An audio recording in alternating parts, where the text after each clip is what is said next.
दोस्तों इन दिनों महाकुंभ का त्यौहार स्टार्ट है और हम त्यौहार इसलिए कह रहे हैं क्योंकि ये एक त्यौहार से कम नहीं है। और इसी वजह से ना इन जो महाकुंभ में जो नागा साधु आए हैं इनके लेकर भी बहुत सारी बातें अब सोशल मीडिया पे चल रही है। तो दोस्तों आखिर कैसे बनते हैं नागा साधु और कुंभ के बाद नागा साधु कहाँ गायब हो जाते हैं, जानिए इनकी रहस्यमय दुनिया के बारे में। दोस्तों प्रयागराज महाकुंभ मेले का आगाज 13 जनवरी 2025 से हो गया है और रोज लाखों की संख्या में श्रद्धालु मां गंगा में आस्था की डुबकी लगा रहे हैं। आपको बता दें कि 114 साल बाद तीर्थ नगरी प्रयागराज में पूर्ण कुंभ का दुर्लभ सहयोग बना है। वैसे महाकुंभ हर 12 साल पर लगता है और जब 12-12 वर्षों का 12वां चरण पूरा होता है तो उसे पूर्ण कुंभ कहा जाता है।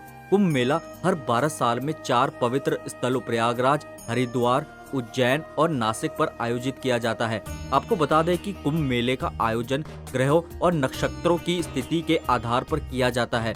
कुंभ मेला तब आयोजित होता है जब सूर्य, चंद्रमा और बृहस्पति एक विशिष्ट स्थिति में होते हैं, लेकिन जब बृहस्पति वृष राशि में और सूर्य व चंद्रमा अन्य शुभ स्थानों पर होते हैं तब महाकुंभ का समय बनता है और यह संयोग हर 144 वर्षों में एक बार आता है।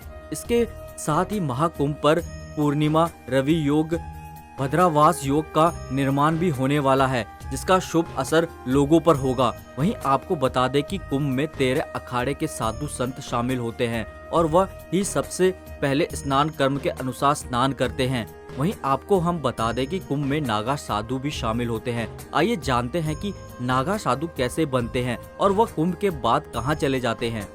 दोस्तों नागा साधु बनना इतना आसान नहीं होता है। आपको बता दें कि अखाड़ा समिति के द्वारा व्यक्ति को नागा साधु बनाया जाता है।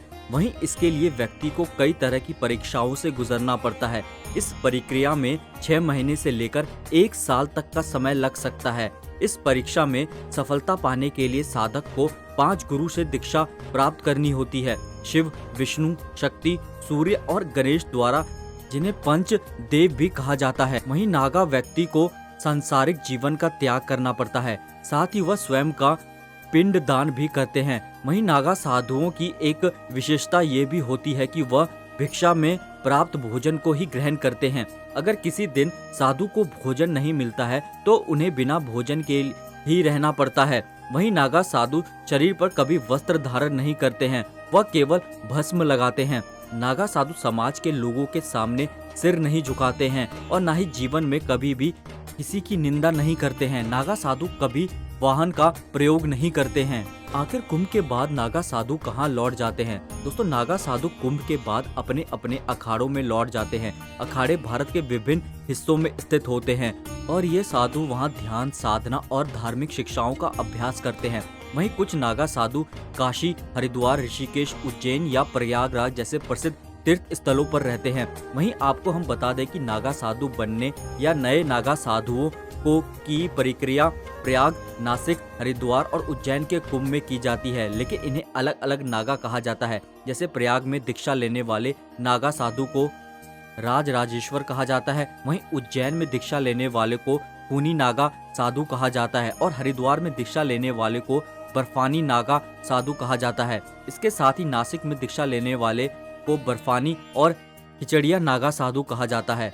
वहीं इस बार प्रयागराज कुंभ में 2 सबसे बड़े नागा अखाड़े महापरिनिर्वाणी अखाड़ा और पंचदशनाम जूना अखाड़ा शामिल है। तो वहीं नागा साधु शाही स्नान के बाद अपने अपने अखाड़े चले जाते हैं। वहीं प्रयागराज कुंभ में तीसरा शाही स्नान 3 फरवरी बसंत पंचमी पर है और इसके बाद नागा साधु अपने अपने अखाड़ों पर लौट जाएंगे। तो दोस्तों आपने इन दिनों महाकुंभ में इन नागा साधुओं को बहुत ही तरीके से वेशभूषा, बहुत तरीके से देखा होगा। तो आखिर इनका ये रहस्य है और ये इसलिए स्नान के बाद अपने अपने अखाड़े में वापस चले जाते हैं। दोस्तों आपको वीडियो कैसी लगी है? वीडियो को लाइक, चैनल को हमारे सब्सक्राइब जरूर कर दें।